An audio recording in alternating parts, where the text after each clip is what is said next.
What would you say if an alien appeared literally on your doorstep? Что-то типа Like, oh, holy. охренеть. Or maybe you just freeze and be unable to move. It's an impossible question to answer. You don't know how you'll react in a stressful situation until you find yourself in that stressful situation. Но один человек, But one person on our planet was able to answer that question. ответить смог. 1977, Delaveau, Ohio, USA. The giant Big Ear radio telescope is located here. The observatory was part of Ohio State University's Search for Extraterrestrial Intelligence project. It's a huge, stationary antenna that, using the Earth's rotation, continuously listens to space. Космос.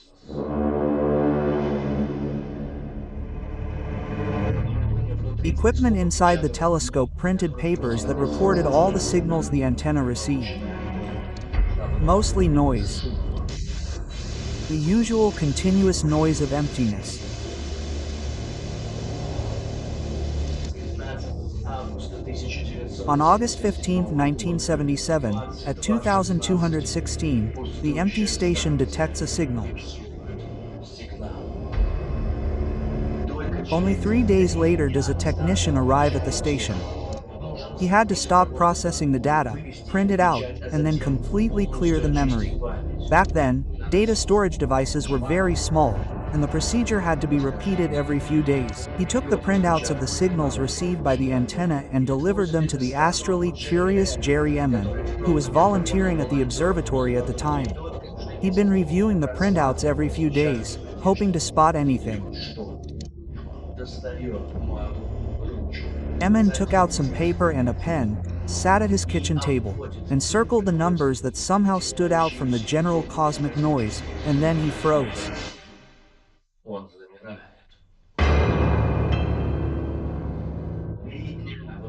For 3 days, the observatory had been filled with papers that had recorded an incredibly strong, continuous signal from the depths of space. В этот момент At that moment, Emmon saw with his own eyes what might be direct evidence of the existence of extraterrestrial civilizations. сигнал, который A signal that no one had yet been able to explain with certainty. Что же вы So what would you say when you literally saw aliens with your own eyes? Jerry Emmon circles the 6 symbols of the unidentified signal with a red pen and writes next to it, "Wow." Wow. Well, that is, wow. Thus, humanity received one of the greatest mysteries of modern science. Wow signal.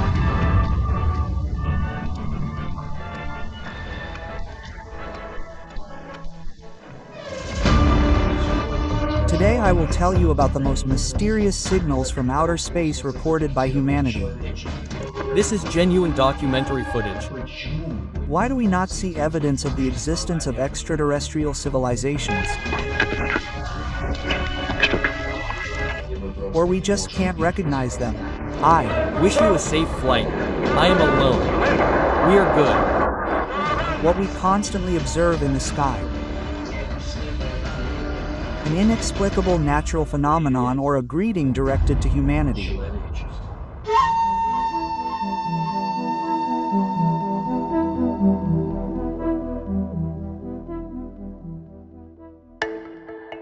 18 years earlier, in the September 1959 issue of the journal Nature, 2 physicists from Cornell, Philip Morrison and Giuseppe Cani, tried to imagine how an alien intelligent civilization could send a signal to humanity. The first assumption: we should look for a radio transmission. Radio waves are cheap and easy to produce. They do not require much energy and travel over huge distances in space. But at what purity? Connie and Morrison suggested that the aliens will choose a purity that will mean something to intelligent beings who understand chemistry and mathematics. And they found such purity.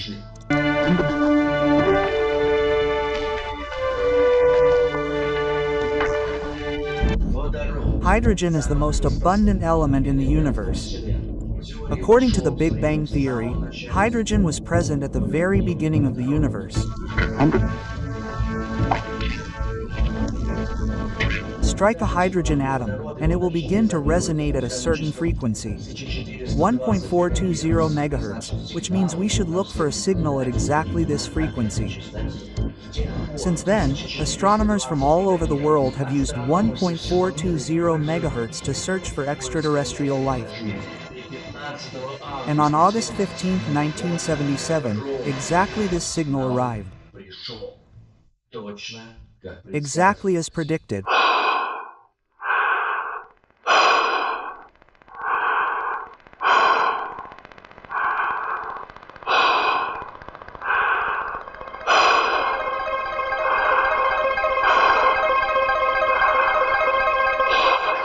So what did Jerry Emmon see in the printout from the observatory?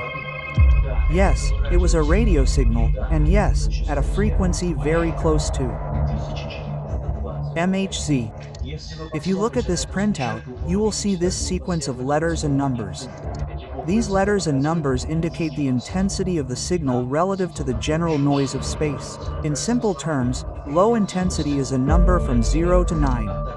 And since you need to use one symbol, then the letters O were used. This is 10, B11, and so on. So, the further the letters go in the alphabet, the stronger the signal. Translated into numbers, the signal looks like this. And what we see on the printout is the usual noise of space. This is 1, 2, 3. That's why, when Jerry saw the letter U, he realized that something was wrong. I've never seen such a strong signal before. And U means a signal about 30 times louder than the noise of space. Jerry literally saw hello in the printout. The signal lasts 72 seconds. As I already said, the telescope is static, and it rotates motionless with the Earth and scans space. 72 seconds. That's exactly how long the telescope can record one point. That is, the signal was very loud and constant. But the strangest thing here is that the second receiver, having reached the same point in the sky after 3 minutes, no longer picked up anything. That is, in principle, it was a huge stroke of luck that we picked it up. If the signal had arrived at 3 minutes earlier or 3 minutes later, we wouldn't have received it. It was as if something from space sent us a signal and then disappeared. Scientists from the network, that's an acronym for the search for extraterrestrial intelligence, tracked the signal to the constellation Sagittarius. But when they started looking for the source, there was nothing there, no planet, no star. However, the shape of the signal, the purity and strength, immediately suggests that it's artificial. Jerry and his colleagues tested almost every alternative explanation for this signal. It could have been a satellite transmission. No. A military signal? No. An airplane signal? No. It could have been a random beam reflected off space debris. But there was nothing in orbit at that moment in that location.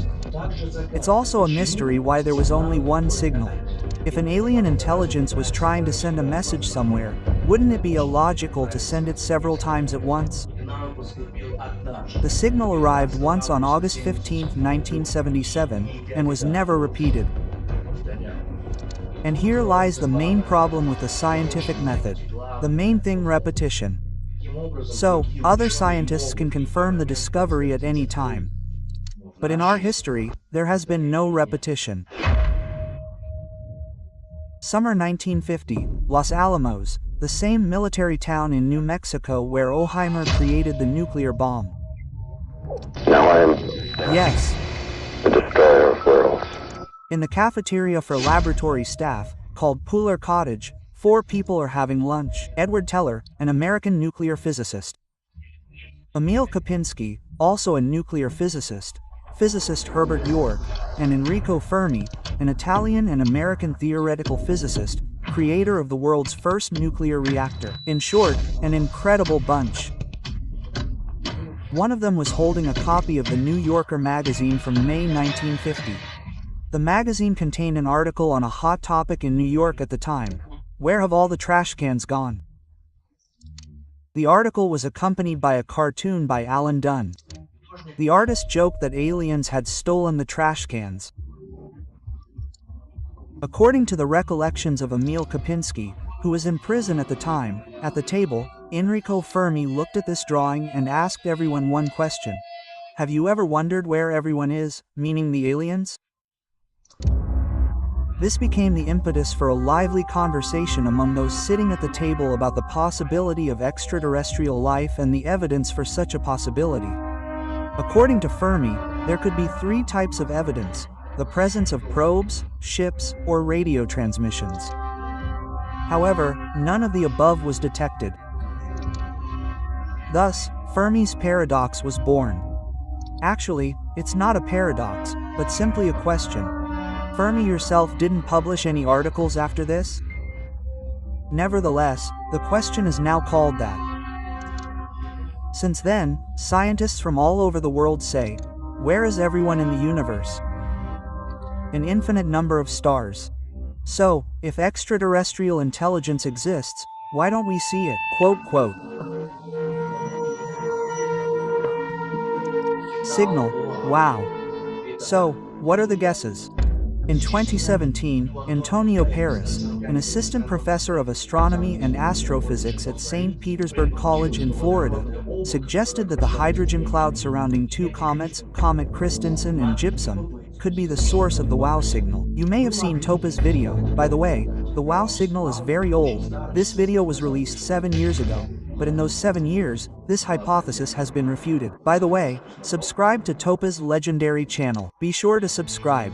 The comet theory has been refuted by astronomers, including members of the original Big Ear Observatory research team, simply because these comets did not actually hit the beam at the right time.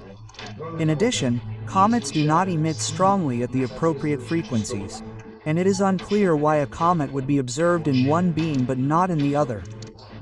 Alberto Caballero, an amateur astronomer at SETI, knowing that the large ear was pointed toward the constellation Sagittarius, I decided to search through the star catalog obtained thanks to the Gaius satellite, just to find suitable stars from where the signal could have come. And he found such a star.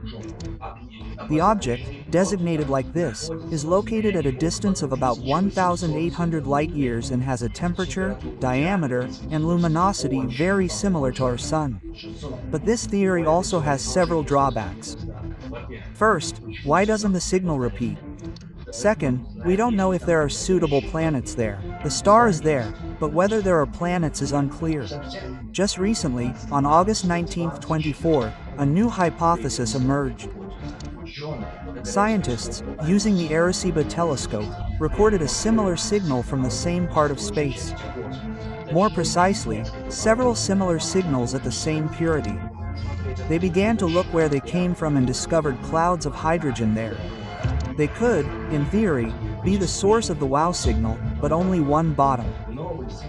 The new signals were much weaker, meaning something must have amplified the signal through these clouds. It has been suggested that some distant and very strong event, such as a magnetar flare, could have amplified the signal passing through the clouds. Yes, this is a huge coincidence, but in that case we would indeed have received a very similar signal. There is no direct evidence, but the theory exists. In 1988, the Big Ear telescope was dismantled. The authorities made way for the construction of a huge, luxurious, and very expensive golf course. Upon learning of this, Big Ear designer John Krause announced December 28, 1982, the date of the signing of the contract, that the telescope would be demolished. A day of infamy. The signal, as I already said, was not repeated. It was not possible to record it again, which means that we will probably never know what it really was.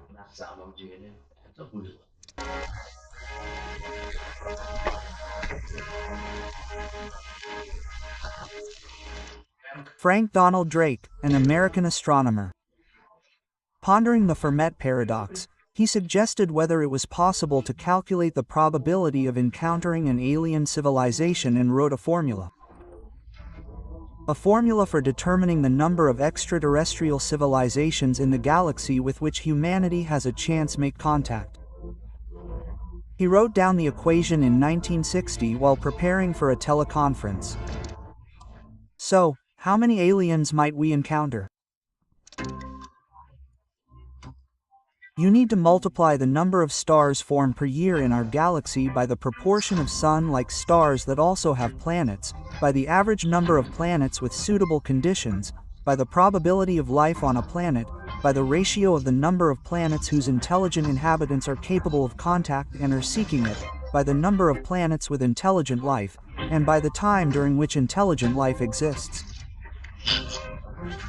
So, there's a formula. All that's left is to calculate it.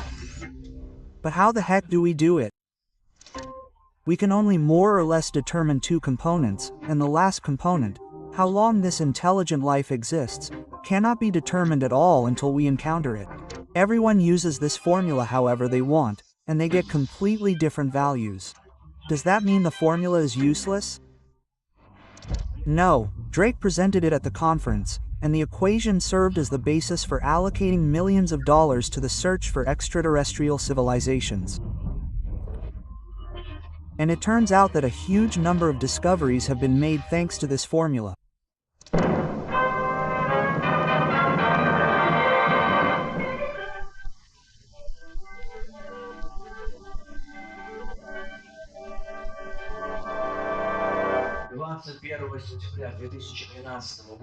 On September 21, 2012, as part of the International Symposium on Electronic Art in New Mexico, more than 1,500 tweets were launched towards a promising exoplanet located 22 light-years from Earth and which may support biological life similar to Earth. Yes, aliens were sent tweets. Moreover, anyone could write them. Our future alien friends will receive a lot of immediate thoughts and feedback on politics, philosophy, pop culture, dinner, dancing cats and everything in between. So, imagine the signal will travel for many, many years. And, let's say, some intelligent civilization on another planet receives this signal. So what will they read? Attention, alien scum. I declare space war. Meet me in the parking lot of a Yorkshire McDonald's. Death in Earth. Destroy the planet. Aliens, use the remains of Earth as an aphrodisiac. We have free cookies for you on Earth. Have you seen District 9? No? Good. We're much cuter. Or is that the message you're wearing? Period. Retouchka. Yes, in plain text. If Taylor Swift isn't on your planet, take me home. Maybe that's why we don't see them. Another mysterious signal, which astronomers have been recording since 1998, occurring approximately once or twice a year, was named Peridot. Named after a mythical creature, a flying deer casting a human shadow. The signals lasted for several milliseconds and were very powerful. Researchers didn't understand where they were coming from and could only assume that the source was extremely close to Earth. Scientists recorded this signal for 17 years. Then, new equipment capable of recording signals at a frequency of 2.4 GHz was installed at the observatory, and specialists identified the source. Astronomers noticed a very strange dependence. The signal appeared only when the workers went to lunch. It was strange, so they started searching the room. Was there an antenna? Empty. And here's a question for you. When you heat food in the microwave, you set it for, say, 2 minutes. You always wait those 2 minutes. It's just that when the time is up, an annoying sound plays. Many people, including myself, open the door a second before the microwave finishes. But you shouldn't do that, because at that moment you open a working microwave and radiation comes out. Exactly like what happened at the observatory. For 17 years, astronomers recorded how workers, without waiting for the microwave, opened the door and released a beam of radiation. For 17 years, they received a signal from the microwave. So what about the Fermat paradox? Where is everyone? Why don't we see or hear anyone? By the way, this phenomenon even has a name, the Great Silence. You know, I have a feeling that, in principle, all programs to search for extraterrestrial civilizations are supported solely by marketers. The Great Silence. Sounds powerful. So, how to answer the Fermat paradox? There are a huge number of hypotheses.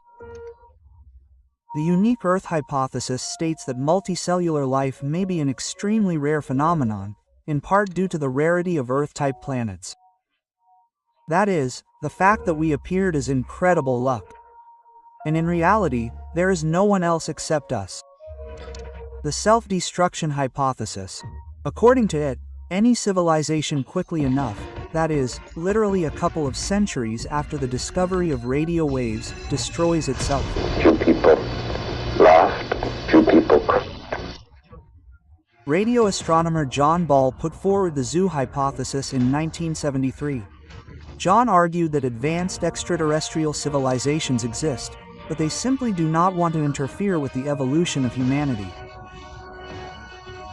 Or aliens are observing Earthlings, keeping them in a cosmic zoo, just as people keep animals.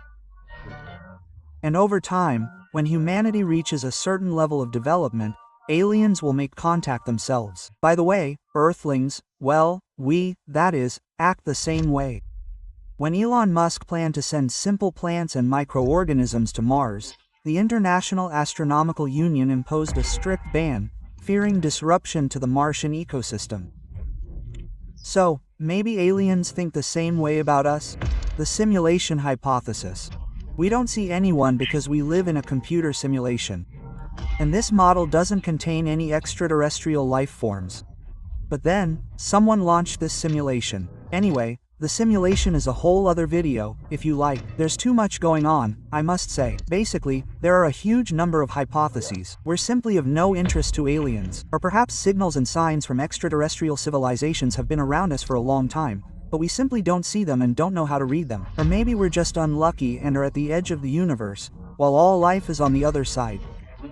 Perhaps we can't contact extraterrestrial civilizations, because we ourselves are an extraterrestrial civilization. Or rather, our ancestors were.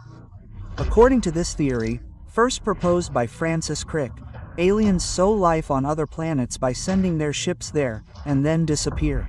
And we, too, arrived here on such a ship. The only question is whether to return. The Berserker hypothesis or the death probe scenario. Ali discussed this hypothesis in great detail in his latest video. Be sure to subscribe. This is, in my opinion, one of the best channels on Russian language YouTube at the moment. The idea is that humanity has not yet discovered intelligent alien life in the universe because it has been systematically destroyed by another civilization. If there are civilizations in the universe technologically capable of colonizing other planets, then the likelihood that this civilization is, shall we say, evil, is extremely high. Such a civilization simply destroys other life forms, taking minerals and planets. In a 1983 article, The Great Silence, astronomer David Brin suggested, the Berserker hypothesis is completely compatible with all the facts and the logic of the Fermat paradox. And in the worst-case scenario, humanity has already warned others of its existence and is next in line for destruction.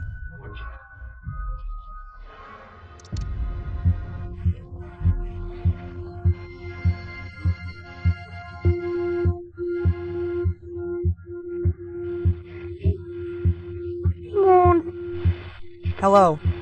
Greetings. 1964, student intern Harry Flender was drawing graphs of the future positions of the planets when he suddenly discovered that by the end of the 70s, all the outer planets of the solar system would be in one part of the sky. This means that if you launch a spacecraft in their direction, you can study all the planets at once. And thanks to gravity assist maneuvers, this can be done quite quickly. Thus began one of the most successful NASA projects in history, Project Voyager. NASA developed two spacecraft, two autonomous robots, which were supposed to study the outer planets of the solar system. A round aluminum box was attached to the board of each Voyager, with a gold-plated disc placed inside. The disc contains 115 slides. They contain vital scientific data.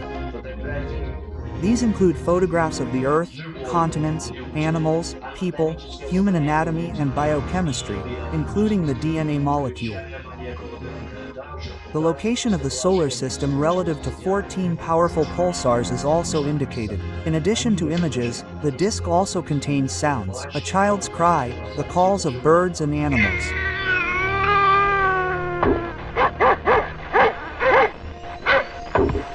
The sound of wind and rain, a volcanic eruption, and human speech is recorded in bird languages.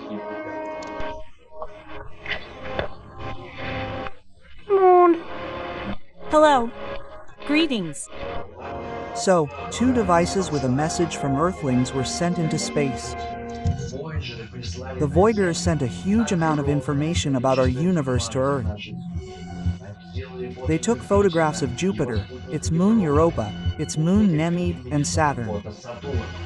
You know what? These are real photographs. We're used to seeing graphic drawings. Nothing can surprise us anymore, but this is a real photograph. Literally, the camera was flying through space and like, quote, this thing is hovering above us. Dot. This is absolutely amazing. And the most important thing, in my opinion, is the photo of Voyager 1, called the Pibeway dot. A pale blue dot. Hello. Greetings. I'm talking about this dot, which takes up 0.12 pixels in the image. This is Earth from a distance of 6 billion kilometers. And this is a photo of us together, a photo of all of us together. All my subscribers have gathered in this photo. Voyager 1 has been in interstellar space since September 2013, and it has also transmitted sounds from this space. The spacecraft recorded vibrations in dense interstellar plasma, and these frequencies are in the range that the human ear can hear. So, listen to the sound from interstellar space.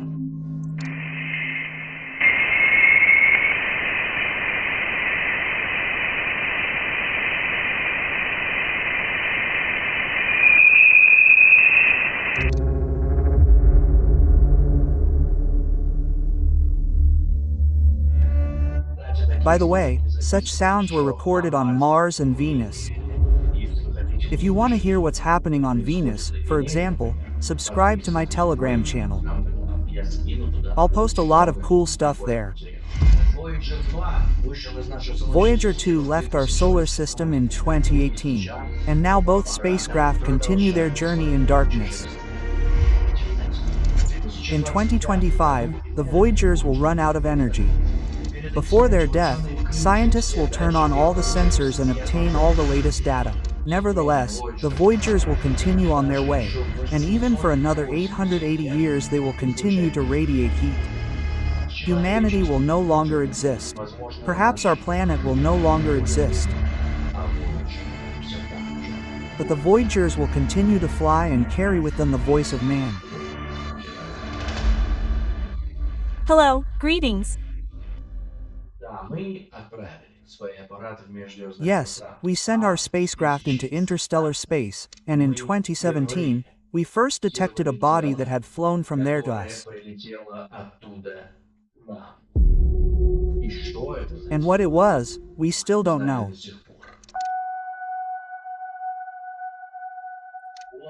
Oumuamua, the first interstellar object we detected, was discovered by Robert Varick using the Pan-STARRS telescope at an observatory in Hawaii. It flew toward us at incredible speed, unnoticed. We detected it as it was already flying away from us. This object was given the name Oumuamua, which means scout or messenger in Hawaiian. And this object raises a huge number of questions. It's a 400-meter-long object, approximately 30 meters wide and thick. It's an elongated, cigar-shaped object. This is the first time we've observed a body of this shape.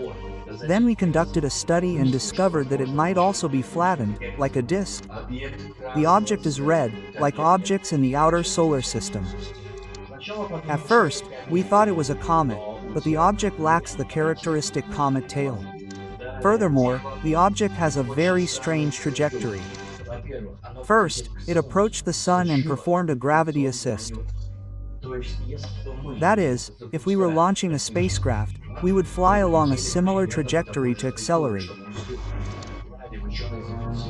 Scientists also reported that after the gravity assist, the object's acceleration was slightly greater than they had expected. This could have happened if a certain amount of gas was released from the body. But, I repeat, the body is not a comet. Oumuamua has a very high surface reflectivity. If we were designing a spacecraft to fly close to the Sun, it would have approximately the same reflectivity. Single quote. Oumuamua is at least 10 times brighter than a typical comet. The spectra obtained from the illuminated and darkened sides are noticeably different. It's as if the different sides of the object are covered with different materials. Let's move on. Oumuamua is accelerating, but the speed and direction of its rotation around its own axis remain unchanged. This object moves, as they say, in a tumble. That's the kind of motion. Some of our satellites fly in a similar manner, so that one side doesn't constantly heat up. So, to summarize, something arrived from interstellar space, meaning not from our solar system, something that didn't fit the description of any celestial body, something with a strange, excessive acceleration, performed a gravitational maneuver near the Sun, and flew away at a tremendous speed of 88 km per hour. What was it? They even sent radio signals to it in hopes of finding it. Naturally, there was no answer, but Velop, an astrophysicist from Harvard, suggested a way to solve the mystery of Oumuamua. He decided to check the catalog of celestial bodies to see if anything similar had ever landed on Earth, and such an object was discovered. On January 8, 2014, a half-meter-sized object entered the Earth's atmosphere at a speed of 45 km per hour. Such enormous speeds usually indicate that it is something not from our solar system. The object, of course, burned up in the atmosphere, but particles of this object always remain on Earth. The scientists organized an expedition instead of landing the object. This place turned out to be the Pacific Ocean. Special instruments found metallic particles, microscopic droplets of iron, titanium, magnesium, and other metals at the bottom. This led the scientists to speculate that it was man-made. Okay, wait. It's not that scary. In fact, such metals are often found in celestial bodies that fall to Earth. Asteroids and meteors often contain iron, magnesium, or titanium. However, in any case, what Oumuamua is remains unclear. It's neither an asteroid nor a comet. We'll likely never be able to verify its identity. The body is moving away from us at incredible speed. In January 2022, researchers proposed Project Lyra, a project in which a spacecraft launched from Earth could catch up with Oumuamua in 26 years, but whether such a spacecraft would actually launch remains unknown. The Fermi paradox, incidentally, wasn't actually invented by Fermi, but by Tsiolkovsky.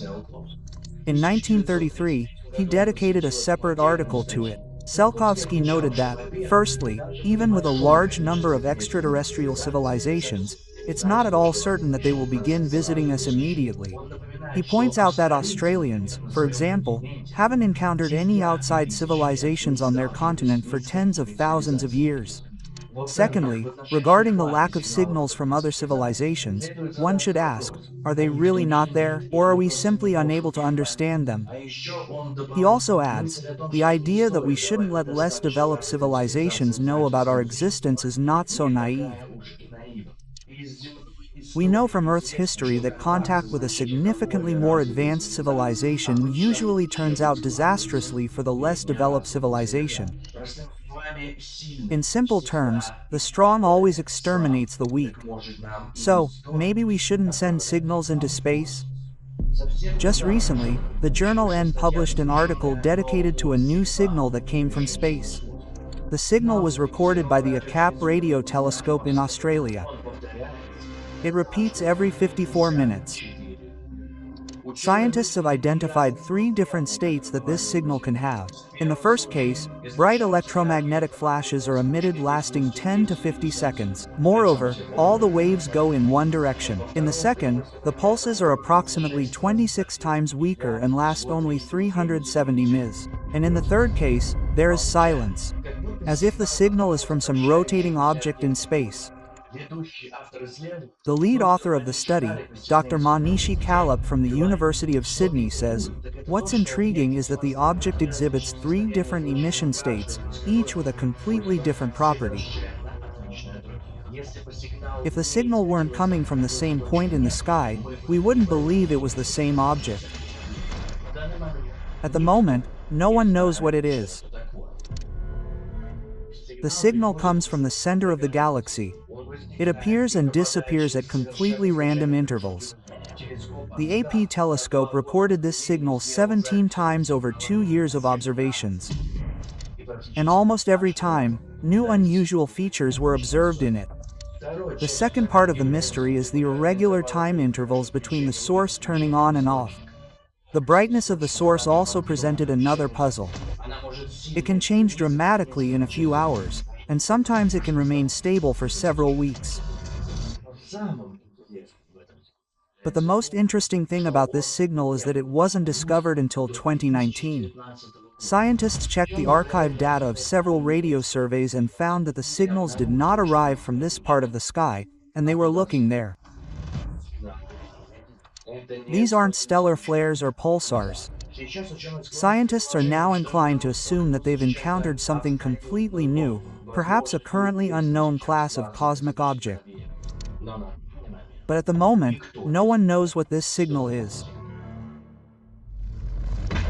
And now, perhaps, the best candidate for the name of a signal of artificial origin in the entire search for extraterrestrial life. On September 1, 2003, in the pages of New Scientist magazine, scientists from the University of Berkeley reported that they had managed to detect a radio signal of artificial origin. On March 18, 2003, astronomers from Berkeley pointed antennas at those areas of the starry sky from which the most suspicious signals were received.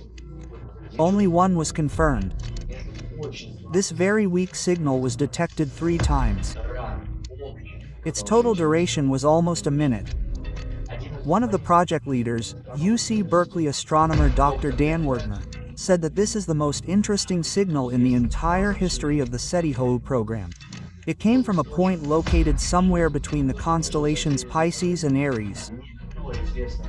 There is no known star or planetary system within 1,000 light-years of Earth. It is not a pulsar, not a quasar, not a star, not interstellar gas. However, the most intriguing thing about this signal is something else. It was recorded as a signal of constant purity, and then began to change sharply from 8 to 37 Hz per second. This can occur due to the Doppler effect if the source is on a planet that also rotates relative to Earth. If it is a natural object, then it rotates 40 times faster than Earth.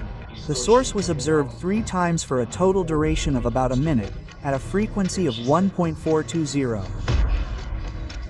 MHz. Scientists have repeatedly tried to detect the signal again at that same purity, but to no avail. What it is and what object emitted this signal remains unknown to this day. In 2022, NASA published a recording of the sound of a massive black hole. It is located in the constellation Perseus, approximately 250 million light-years from Earth. Signals were received by the Chandra X-ray telescope back in 2003. However, for a very long time, scientists couldn't make them audible to humans. To make a black hole audible, scientists raised the pitch by 58 octaves. Of course, we can't actually hear a black hole, but we could recognize this signal. Распознать получилось. Dot.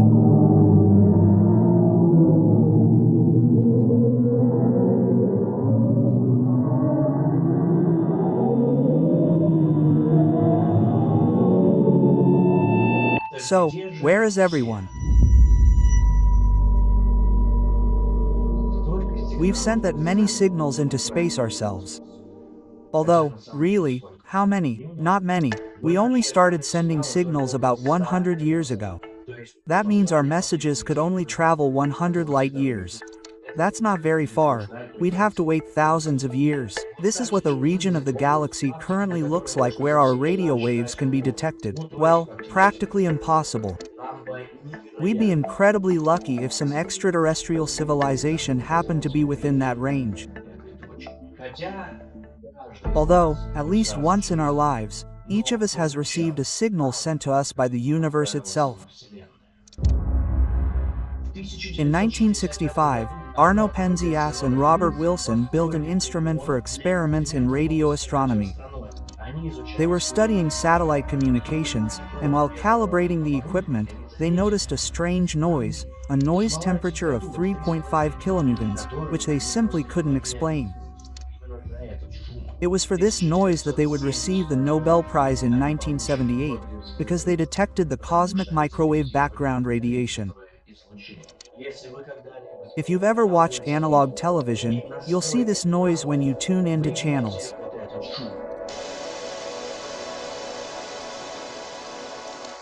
NASA describes, turn on the TV to an intermediate channel. And some of the interference you see is leftover radiation from the Big Bang. This is also true for radio. When it tunes to a frequency between stations, some of the sound you hear is leftover radiation from the Big Bang, which occurred about 13.7 billion years ago. So, literally, each of us received a signal from the Big Bang. Well, I'm going to send you a signal now. Ready?